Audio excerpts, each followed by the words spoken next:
tökéletes, sima bal, sima jobb enged ki, majd jobb 2 gumis, át a sima bal tempóba, jobb 2 gumis, menjünk már, sima bal, menjünk már, nyomjuk neki annak a szarnak, 100, bal 3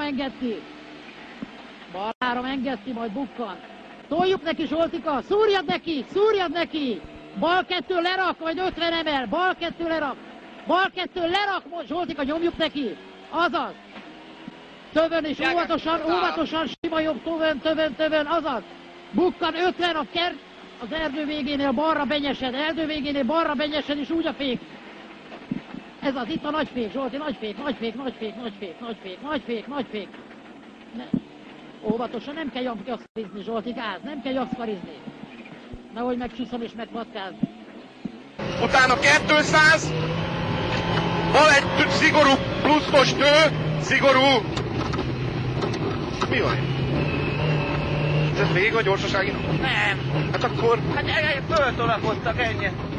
Véget, itt van mindenki sorba, vészvillogóval, nézd el. Megyünk fölfelé, gyorsan, nagy gázzal megyünk fölfelé.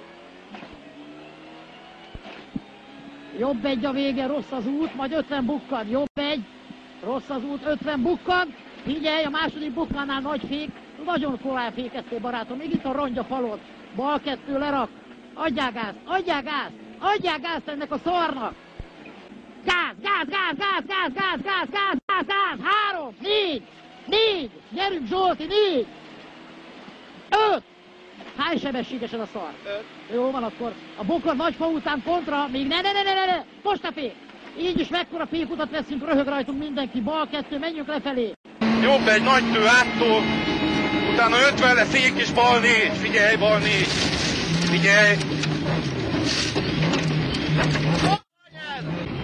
Nem elős. Hát de mi az, hogy vége van egy gyorsaságinak, olyan nincsen? Én nem tudom. Vészvillog, ez mondom, hogy vége. Mocskos. Hát de mi az, hogy vége van egy gyorsaságinak, olyan nincsen?